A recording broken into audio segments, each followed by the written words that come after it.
those who don't know, ice fishing has to look like the craziest way to spend a day. But to those who do know, ice fishing is a passion that is becoming the fastest growing of sports, at least in parts of the country where the water does freeze. Ice fishing is a growing sport.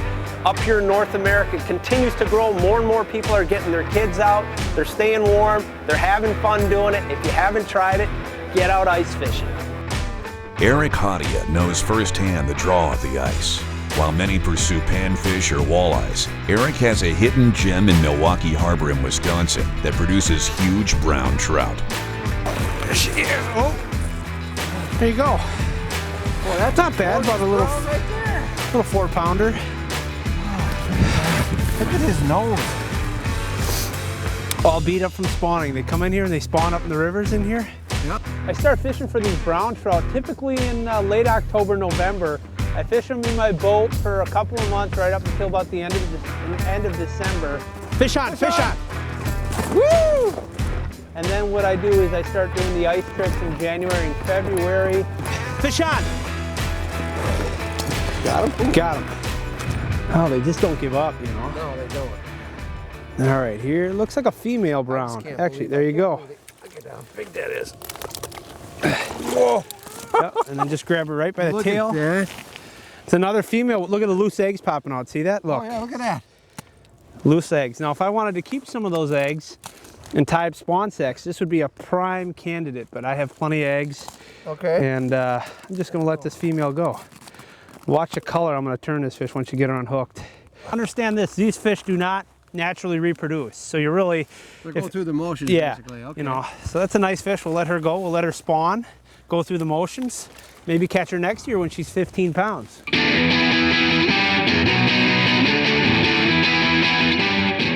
You know what I love about this fishery is the simple fact that people can come here and catch fish of a lifetime. I mean, I'm able to actually create just some of the most incredible memories for people because I've got guys that come in from all over the country and they catch a 12 or 16 or 18 pound brown, and it's just an incredible feeling to see these guys catch these big trout, and most of these guys let them go. I just love that. I love being able to put people on world-class giant brown trout. Basically what happens is, you know, when the fish hits this, the line slides through the bobber there, fish picks it up and releases here, and boom, sets the hook into the fish and you got the fish on. This is a strike indicator to see when this is up, you can see the rod up. We got a bite! Here it comes! Oh, come on, sweetheart. Ah, there you go. Oh, what another beautiful female. I don't know, I'd say 7 pounds. It's a nice fish. This, you know, if that was a walleye, that'd probably be a 25-incher, nice and fat. So, all right, good job, man. You're right there for that one. You know, fishing in the Milwaukee Harbor for some of the biggest pelagic brown trout in the entire world. We've got some of the biggest steelhead. Catching these fish through the ice, and I love ice fishing, but catching some of these giant trout through the ice, it is as fun as it gets for me in the winter. And the reason why is you hook these fish, they pull drag, they burn out a bunch of drag. It takes you 15, 20 minutes sometimes to land a giant fish. So, I mean, the challenge of catching huge browns, huge steelhead that really fight hard, that's what really does it for me. That's what encourages me to get out there on the ice and fish for these big, giant, lurking trout that are here in the Great Lakes, in Lake Michigan, some of the inland lakes for big, giant lake trout. If you like fishing for big fish, you gotta get out and ice fish for some of the giant trout in Wisconsin. Isn't that a pretty fish? This is a pretty simple setup here. I've basically got a number 8 Gamakatsu hook. I've got some, you know, trilene, mono or fluorocarbon line here, and a glass trout rod that's specifically designed for trout fishing here in the harbors, which is pretty important because when you fight a big fish like this on light tackle, you need to have that right setup. The glass rod, soft rod, the 8-pound fluorocarbon and sharp hooks, and it's a pretty simple system, but that's what you need for catching these big trout. Fish! Oh, got him. Got him. Ooh. How's it feel, Eric? Feels good. Oh man, that's a heavy fish. My money says this is a steelhead right here, just by the way he's fighting. Because it's, oh yeah, nice. It's a nice female, nice silver male steelhead. Typically steelhead, they just strip out, make quick runs like that, you know. Got him? Yep. Got him. There you go. It's a nice fish, isn't it? That's beautiful. That is gorgeous. Look at that silver. It's just an awesome looking fish. I'm gonna get the hook out of this guy. Cool. Oh, there you go.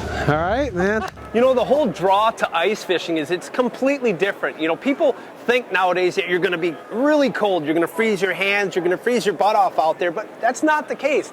Nowadays with technology, you got these new shelters and stuff like that. You can go out there, you can stay warm, keep warm, and catch fish. You're still fishing. Up here in the north, we have a tremendous ice fishery, and for those guys that have never tried it, it's just a different experience. It's something really cool. It's more of a social side of guys getting together and ice fishing, coming together in the big shacks. It's just a different experience to get out on the ice and catch fish through the ice versus being in the boat.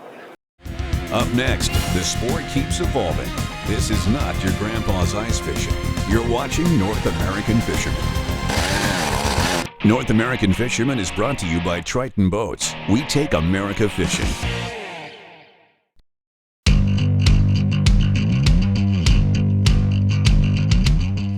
Big male.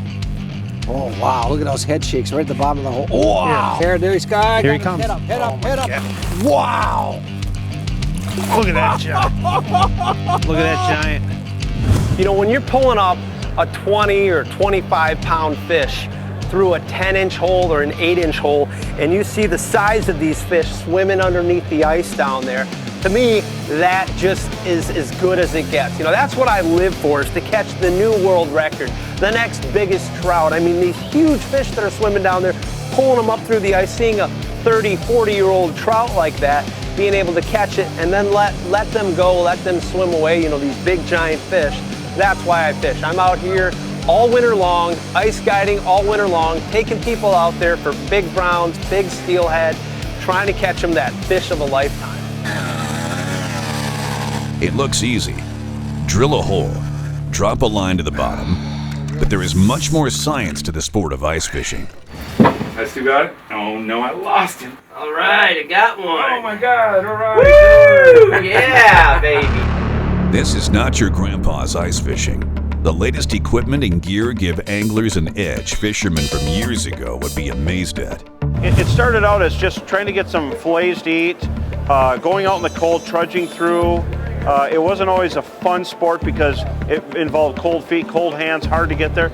It has changed a lot. The whole sport itself is like art. It's changed into a very sophisticated sport of fun and being able to rely on catching fish, because we're not just dropping lines in the water.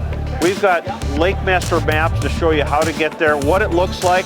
You're on ice. You don't know what it looks like down there because you're walking on ice, but this bird's eye view of a map chip on sonar units that are on different screens, which show you the fish, your lure going down. When I'm out guiding, I'm not worried about being in a house or being inside, not even sitting in the car.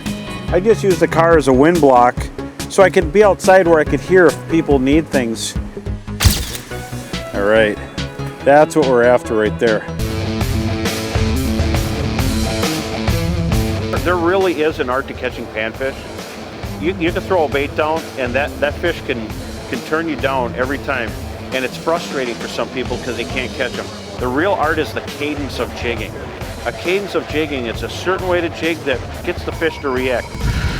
That's what we came for. That's a beautiful bluegill. Watching them on your aquaview, watching them on your screen, how their fins move, their gills flare, their active levels as you jig a certain way, drop the right color. The art to catching fish is putting all this together, and then you'll have success because you're delivering a bait to the contact point where the fish exist, and you're bringing in the fish, you're getting them to bite. That's the fun, that's the chase. That's getting really close. And it's not like just having a big animal walk under you under a tree. This is about getting that animal to feed when it instinctively doesn't want to. We're coaxing it That's the fun, that's the reward. That's the chase, and that's the reward of catching big panfish through the ice, and it doesn't always happen. You do the wrong thing, they spook away, like spin, jig too much, light jigging, finesse jigging, light line. All of this adds up to a great panfish catch, and if you get the really big bluegills, you gotta throw them back. They're exceedingly rare, they're almost gone. Just go out and have fun, eat the smaller fish. That's what I do. I love fishing. I want fishing to be around forever. Ice fishing is my favorite sport, absolutely. Taking his head like it's a little bigger than a perch. You know, one of the bonus features to ice fishing, you're fishing for panfish, jumbo perch or bluegill, and you hook a big pike. Last year I was out filming with North American. We were on some perch and a big pike hit it, and it was fun. It was like hooking into a truck. It free spooled my line. I have light tackle. It's man against the beast, except I'm with finesse baits, noodle rod, a quick tip, and really smooth drag system. All of these things count, but it's the bonus fish that are really cool. When we're pan fishing, perch fishing, crappie fishing, we catch big bass, some of the biggest bass I see all year, largemouth bass that exceed 5 pounds. We catch northern pike pushing 40 inches sometimes, fishing on 3-pound test. Do you just reel them in? No, it's a miracle if you get them to the hole. But to land a fish when you're pan fishing, it's an absolute blast catching big fish on light tackle. I love it. Coming up, Boyd Duckett with the Bass Blitz. But first, the man known as Mr. Ice Fishing gives a tour of his winter bass boat. Oh, look at this crappie. Oh, nice. Nice looking fish. You know, it's got to be over a pound. Dave Gens is considered the father of modern ice fishing. From the early stages of making his own sleds to today's modern technologies, he's seen many changes in the past 20 years. But it's still all about getting the fish to bite. Well, 25 years ago, I decided to make my living in the fishing industry and discovered that I knew more about ice fishing than most people did, and I pursued making people better ice anglers by using the modern tools that were available to us, as the Gore-Texes and the electronics and underwater cameras and graphite rod and reels, and kind of brought that all to the forefront of ice fishing, and I got titled Mr. Ice Fishing and for it. Well, he's too big to keep. This is my modern ice fishing machine. It's my winter bass boat. Here I've got my ice fishing shelter mounted right on top of the machine with me. I've got my ice rods, right inside of the case here. I got more storage area here for my rods. I even got a light in here that we can use at nighttime. Here I got some ice rods mounted on the outside here, so when I'm going from spot to spot, easy to get these rods out and fish with them. I've got a nice auger here. I can take this auger right out, drill holes with this. I can sit right up here on the machine, pull that auger out, drill a hole, grab my rod, get my transducer out of the hole here, drop it into my ice hole. There I got my electronics. Here's my underwater camera if I want to actually see what's down there. Here's my GPS over here, so I know my location and where I am on the lake. All the same tools that I have in my bass boat in the summertime. We've got another auger mounted up here in the front and another shelter here on the front. So two of us can get on this machine, get beyond the end of the plowed road on a lake, and catch fish in any body of water because we've got all the right tools to help make that easy. Well, I've been lucky to be able to travel all over the country, and by going to more places, seeing more areas, more lakes, it's still just as exciting for me today as it was, 45 years ago when I started ice angling. I just can't get enough of it.